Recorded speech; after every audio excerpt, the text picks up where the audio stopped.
ఉద్యోగాల ప్రక్రియను విజయవంతంగా చేపట్టాం. లీగల్ సమస్యలు లిటిగేషన్లకు ఆస్కారం లేకుండా కొలువులను భర్తీ చేశాం.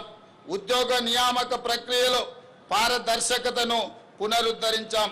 తెలంగాణ పబ్లిక్ సర్వీస్ కమిషన్తో పాటు ఇతర నియామక బోర్డులను పూర్తిగా సంస్కరించుకున్నాం. గ్రూప్ 1, గ్రూప్ 2, గ్రూప్ 3, గ్రూప్ 4తో పాటు మెగా డిఎస్సి, వైద్య ఆరోగ్య శాఖలో వరుసగా నియామకాలను చేపట్టాం. రికార్డు సమయంలో 67,763 పోస్టులను భర్తీ చేసి యావత్ దేశానికే తెలంగాణ రాష్ట్రం ఆదర్శంగా నిలిచింది. ఉద్యోగంలో చేరే ముందు అఖిల భారత సర్వీస్ అధికారులకు శిక్షణను అందించినట్టుగా నియామక పత్రాలు అందుకున్న 562 గ్రూప్ 1 అధికారులకు ఈరోజు మనము ఫౌండేషన్ కోర్సు ద్వారా శిక్షణను అందించి భవిష్యత్తులో తెలంగాణ అభివృద్ధిలో భాగస్వాములను చేయడానికి ప్రభుత్వం అన్ని చర్యలను చేపట్టింది. ఈ నెలలోనే టీజీపీఎస్సీ ద్వారా ఇంజనీరింగ్, పొల్యూషన్ కంట్రోల్ బోర్డ్, అటవీ శాఖ, టౌన్ అండ్ కంట్రీ ప్లానింగ్ మరియు విద్యాశాఖలో ఉద్యోగాల భర్తీకి నోటిఫికేషన్లు ఇవ్వడం జరుగుతుంది. నోటిఫికేషన్ల జారీ ప్రక్రియ నిరంతరం జరుగుతుంది. అదేవిధంగా మిత్రులారా, ఈ రాష్ట్ర ప్రభుత్వం విద్యకు అత్యంత ప్రాధాన్యతనివ్వాలని నిర్ణయం తీసుకున్నది. విద్య ఒక్కటే పేదరికాన్ని రూపుమాపగలదని నేను సంపూర్ణంగా విశ్వసిస్తున్నాను. పేదరికం రూపుమాపాలంటే సమాజంలో కుల మతాల అంతరాలు తగ్గడానికి ఆస్కారం ఉంటుంది. ఇంతటి ప్రాధాన్యత విద్యకు ఉంది. అందుకే ఇప్పటి వరకు ఏ ముఖ్యమంత్రి చేయని విధంగా విద్యాశాఖను నా దగ్గర పెట్టుకొని తెలంగాణ ప్రభుత్వ విద్యలో విప్లవాత్మక సంస్కరణలకు శ్రీకారము చుట్టాము. కేంద్ర ప్రభుత్వం 2 రోజుల క్రితం విడుదల చేసిన పర్ఫార్మెన్స్ గ్రేడింగ్ ఇండెక్స్లో తెలంగాణకు చాలా మంచి స్థానం లభించింది. ఇది మా కృషి ఫలితం. తెలంగాణ పబ్లిక్ స్కూళ్ల ఏర్పాటు నుండి యంగ్ ఇండియా ఇంటిగ్రేటెడ్ రెసిడెన్షియల్ స్కూళ్ల వరకు ప్రతి ప్రయత్నంలో విద్యా వ్యవస్థ బలోపేతం, విద్యార్థులకు నైపుణ్యం, పాఠశాలల్లో అత్యున్నత మౌలిక సదుపాయాల కల్పననే లక్ష్యంగా ఈరోజు పని చేస్తున్నాం. రాష్ట్రంలో 65 ఐటీఐలు, పాలిటెక్నిక్ కళాశాలను అడ్వాన్స్డ్ టెక్నాలజీ సెంటర్లుగా పునరుద్ధరించాం. యంగ్ ఇండియా స్కిల్ యూనివర్సిటీని ఏర్పాటు చేశాం. ఈ యూనివర్సిటీలో ఇప్పటి వరకు 1190 మంది విద్యార్థులు కోర్సులు పూర్తి చేశారు. వీరిలో 838 మంది విద్యార్థులు ఉద్యోగాలు సాధించడం ఆనందంగా ఉంది.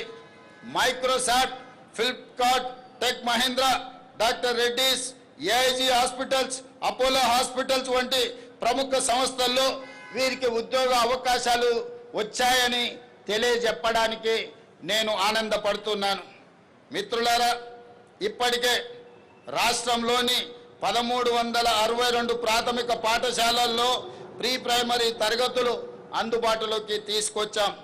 ఈ ఏడాది కొత్తగా 2769 స్కూళ్లలో ప్రీ ప్రైమరీ తరగతులను ఏర్పాటు చేస్తున్నాం.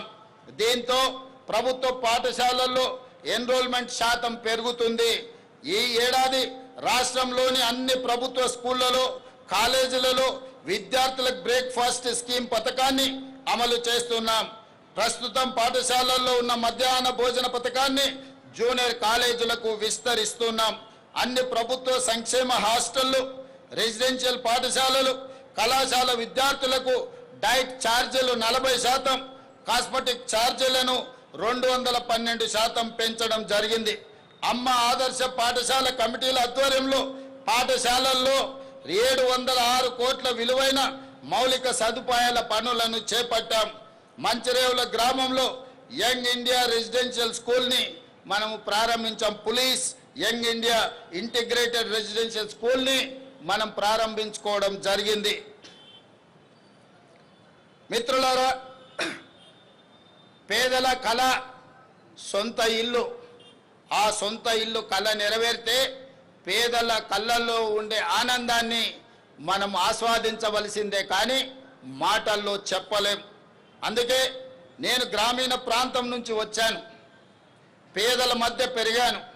వారి జీవన స్థితిగతులు నేను చూశాను. బాల్యం నుండి సొంతిల్లు అన్నది వారి జీవిత కాలపు కళ. అది వారి ఆత్మ గౌరవం. కిరాయి ఇళ్లలో ఉండి ఇంట్లో ఎవరైనా చనిపోతే ఇంటి యజమాని ఒప్పుకోకపోవడంతో భౌతిక కాయాన్ని ఆఖరు చూపు కోసము ఇంటికి కూడా తీసుకురాలేని వాళ్ళ పరిస్థితి, బాధ వర్ణాతీతం. ఆ దుస్థితి నుంచి వాళ్ళని బయటకు తేవాలన్న సంకల్పంతో ఇందిరమ్మ ఇళ్లకు శ్రీకారం చుట్టాం. ఇది నా ఇల్లు అని పేదవాడు ధైర్యంగా ఆత్మగౌరవంగా బతికే పరిస్థితి రాష్ట్రంలో తీసుకువస్తున్నాం. అందుకే మొదటి విడత 22,500 కోట్ల రూపాయలు కేటాయించి 4,50,000 ఇందిరమ్మ ఇళ్లను మంజూరు చేశాం. గత ఫిబ్రవరిలో ఈ పథకాన్ని ప్రారంభించుకున్నాం. కేవలం 13 నెలల కాలంలోనే రాష్ట్రంలో 1,20,000 ఇండ్లను పూర్తి చేసుకొని నిన్ననే ఆదిలాబాద్ జిల్లా నుంచి రాష్ట్రం నలుమూలల ప్రారంభోత్సవం చేసుకున్నాం. మరొక 1,00,000 ఇండ్లు సెప్టెంబర్ నెల లోపల పూర్తి చేసుకొని సెప్టెంబర్ వరకు 2,20,000 ఇండ్లను పేదలకు అంకితం చేయడం ద్వారా పేదలను ఇంటి యజమానులుగా చేసి ఆత్మ గౌరవంతో బ్రతికే విధంగా ఈనాడు రాష్ట్ర ప్రభుత్వం ప్రయత్నం చేస్తుంది. అదే విధంగా కొత్తగా ఇంకొక 2.5 లక్షల ఇండ్లను ఇల్లు రాని పేదలకు కేటాయించాలని ప్రభుత్వం నిర్ణయం తీసుకున్నదని తెలియజేయడానికి నేను సంతోషపడుతున్నాను. అదేవిధంగా మిత్రులారా, ఈ ఆర్థిక సంవత్సరానికి క్యూర్ పరిధిలో 1,00,000 ఇండ్లు, రాష్ట్రంలో ఇతర ప్రాంతాల్లో 2.5 లక్షల ఇండ్లు, మొత్తం 3.5 లక్షల ఇండ్లు మంజూరు చేశాం.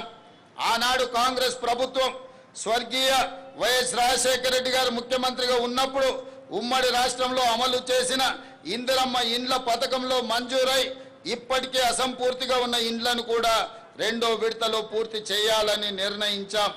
రాష్ట్ర అవతరణ దినోత్సవం కానుకగా నిన్న ఆసిఫాబాద్ జిల్లా కెరిమేరి మండలం కొటారి గ్రామంలో మలి విడత ఇందిరమ్మ ఇళ్ల పథకానికి పునాది రాయి వేయడం జరిగింది. అదేవిధంగా మిత్రులారా, పేదవాడికి సొంత ఇల్లు ఆత్మగౌరవం అయితే రేషన్ కార్డు, ఆహార భద్రత, ఏళ్లకేళ్లకి ఎదురు చూస్తున్న కుటుంబాల ఆకాంక్షలను మా ప్రభుత్వం నెరవేర్చింది. రాష్ట్ర వ్యాప్తంగా 15,12,000 కొత్త రేషన్ కార్డులను జారీ చేశాం. ప్రస్తుతం రేషన్ కార్డులో 19,44,000 కొత్త సభ్యులను చేర్చడం జరిగింది. తద్వారా రాష్ట్రంలో 3,38,000 మంది ఈరోజు సన్న బియ్యం భోజనం చేయగలిగే పరిస్థితులు కల్పించాం. అదేవిధంగా మిత్రులారా, ఈ ఆధునిక యుగంలో కొన్ని సామాజిక రుగ్మతలు సమాజాన్ని వేధిస్తుండడం నాకు ఆవేదన కలిగిస్తుంది. ముఖ్యంగా వృద్ధుల సంరక్షణ విషయంలో కొన్ని సంఘటనలు ప్రభుత్వాన్ని కదిలించాయి. పిల్లలు కన్న తల్లిదండ్రుల సంరక్షణ బాధ్యతలు స్వీకరించకుండా వారిని వృద్ధాశ్రయంలో చేర్పించడం, చేతులు దులుపుకుంటున్న తీరు తీవ్రమైన ఆవేదనను కలిగిస్తుంది. ఈ విషయంలో ఏదో ఒకటి చేయాలన్న సంఘర్షణ నుంచి వచ్చిన ఆలోచన ఒక పటిష్టమైన వృద్ధుల సామాజిక భద్రతకు భరోసా ఇచ్చే చట్టాన్ని రాష్ట్ర ప్రభుత్వం రూపొందించింది. తల్లిదండ్రుల పోషణ, జవాబుదారీతనం, పర్యవేక్షణకు చట్టం తెచ్చి ప్రభుత్వ ఉద్యోగులతో పాటు ప్రజాప్రతినిధులను ఇందులో చేర్చాం.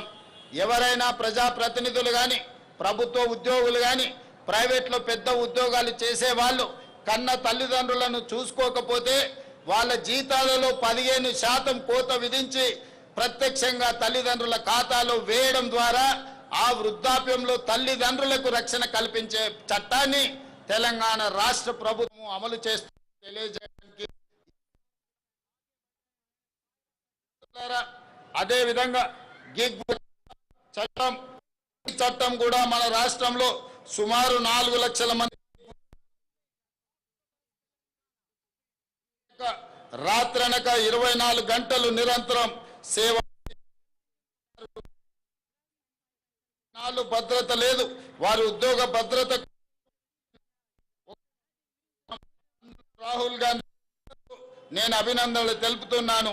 గిగ్ వర్కర్ల సంక్షేమం మన ప్రభుత్వం చేసిన ఇప్పుడు ఇతర రాష్ట్రాలకు ఆదర్శంగా నిలిచింది. 12 సంవత్సరాలు పెండింగ్ లో ఉన్న 73 రకాల ఉపాధి రంగాలకు కార్మికుల కనీస వేతనాలు నోటిఫై చేశాం. దీని ద్వారా స్కిల్ వర్కర్లకు 25.9% మరియు అన్స్కిల్డ్ వర్కర్లకు 34.95% వేతనాలను పెరిగాయని కార్మిక సోదరులకు తెలియజేయడానికి నేను సంతోషపడుతున్నాను. అదేవిధంగా పోరాట యోధులను గుర్తించాలని తెలంగాణ అమరవీరుల కుటుంబాలను తెలంగాణ ఉద్యమకారులను గుర్తించడానికి మనం కమిటీ నియమించుకున్నాం.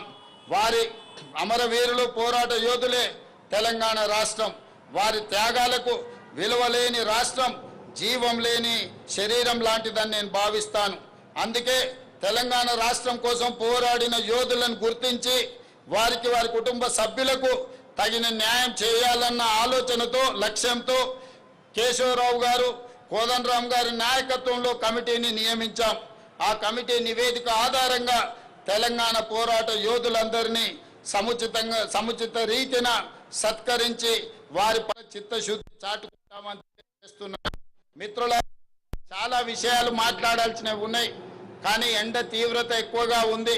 చాలా మంది ఎండ చాలా అంటే చాలా తీవ్రంగా ఉంది కాబట్టి మిగతా విషయాలు మనం రాతపూర్వకంగా ఇచ్చిన బుక్లెట్లో ఉంటాయి.